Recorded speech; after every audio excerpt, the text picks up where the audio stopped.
D நகர் தொகுதியை பொறுத்த வரைக்கும் சென்ற முறை அதிமுகவில் சத்யா என்பவர் அந்த மாவட்ட செயலாளர் அவரே தான் இந்த முறையும் நிற்கிறாரு. போன முறை வெறும் 143 ஓட்டில் தான் தோத்தார்.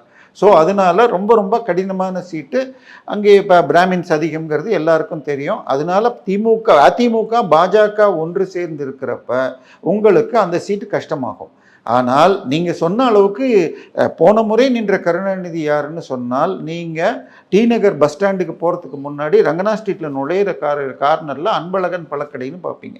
ஸோ பழக்கடை அன்பழகன் அவர் தான் வந்து அங்கே ஒரு காலத்தில் வேட்பாளராக இருந்தார். கடைசியாக சேப்பாக்கம் திருவள்ளுவனுக்கு மாற்றப்பட்டார். அவருக்கும் கருணாநிதிக்கும் ஒரு ராசி சொல்லுவாங்க, நீ ஜெயிச்சா நான் தோத்துருவேன், கூட்டணி கட்சி தோத்துரும் அப்படிம்பாரு. ஸோ அந்த மாதிரி இருந்த நிலையிலிருந்து மாறி அவர் கொரோனா பீரியடில் அவரை கட்சி பணிக்கு அழைச்சதில் ஜுரம் ஃபீவர் வந்து இறந்து போயிட்டார். அந்த இடத்துல உதயநிதி ஜெயிச்சிட்டு இருக்கார். அவருக்கு பிறகு அவருடைய தம்பி கருணாநிதி, அதாவது பழக்கடை அன்பழகனுடைய தம்பி கருணாநிதி கொடுத்தாங்க.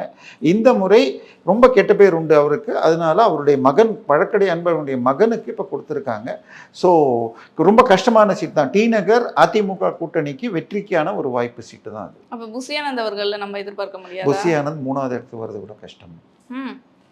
ஏன் புதுச்சேரி தேர்தலில் நின்னா அவருக்கான வெற்றி வாய்ப்பு கிடைச்சிருக்குமோ தமிழகத்தில் நிற்காம?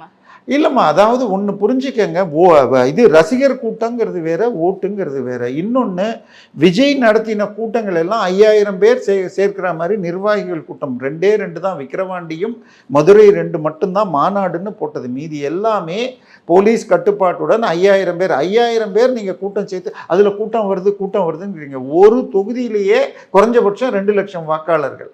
ஸோ நீங்கள் நான் 10 தொகுதிக்கு ஒரு இடத்துல பொது இடத்துல வச்சு 5000 வைக்கிறீங்க. அதுலேயே உங்களுடைய ரெகுலர் ஆளுங்கன்னு ஒரு 1000 பேர் வந்துடுறாங்க. ஸோ அந்த கூட்டத்தை வச்சு நீங்கள் ஓட்டாக பார்க்க முடியாது. கன்வர்ஷன் கடந்த 2 நாளில் அவருடைய வேட்பாளர்கள் அறிவித்த பிறகு என்னுடைய நண்பர்கள் எடுத்த சர்வேலையும் அந்த பழைய ஹைப்பு இல்லைன்னு வருது. புஷி ஆனந்த் வெற்றி பெறுறது ரொம்ப கஷ்டம்.